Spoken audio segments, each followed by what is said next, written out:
Ne stérilisez pas vos sécateurs à l'eau de javel. La plupart des jardiniers savent qu'il est important de désinfecter les outils utilisés pour la taille, sécateurs, scies, ébranchoirs, etc., avant de passer à une autre plante. Même, si vous taillez des branches malades, faites-le entre chaque coupe. Il est, en effet, très facile de transférer une maladie d'une plante à une autre, ou même d'une partie infestée d'une plante à une partie encore en santé, via un outil contaminé. Cependant, contrairement à la croyance populaire, l'eau de javel n'est pas le produit de choix pour stériliser les outils métalliques. C'est que, d'un côté, l'eau de javel est corrosive et endommage les outils. Or la surface endommagée peut devenir infestée de microbes que vos efforts de stérilisation ne peuvent plus atteindre. De plus, il y a risque d'endommager les vêtements de l'émondeur. Et l'eau de javel est un irritant pour la peau et peut sérieusement endommager les yeux. Aussi, si vous essayez de nettoyer la surface coupante avec un linge ou un tampon doigt imbibé d'eau de javel, il se défera rapidement sous l'effet oxydant de l'eau de javel. Enfin,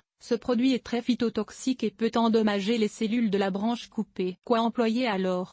Il existe des liquides commerciaux pour désinfecter les outils de taille, mais sachez que les tremper dans un petit bocal d'alcool à friction, alcool isopropylique, ou les badigeonner de ce produit fait tout aussi bien l'affaire à moindre coût. D'autres produits facilement disponibles qui stérilisent bien sans nuire aux outils sont le lysol, le pinsol et la listérine. Appliquez-en sur la surface coupante avec un linge ou un tampon doigt ou en la plongeant dans le liquide. Assurez-vous d'utiliser le produit d'origine, pas l'un des nombreux produits dérivés d'efficacité inconnus. Notez qu'il vaut mieux laisser sécher la lame avant la coupe suivante, ou encore, l'essuyer avec un linge sec avant d'y procéder, car même ces produits, bien que moins phytotoxiques que l'eau de javel, peuvent endommager les tissus sains de la prochaine branche à tailler. Autre suggestion: 2 autres détails, pour éviter de transférer de microbes lors de la taille, assurez-vous que votre outil est bien aiguisé, car une lame émoussée contient des aspérités dans lesquelles les microbes peuvent se loger à l'abri du traitement stérilisant. Et n'appliquez jamais les produits désinfectants,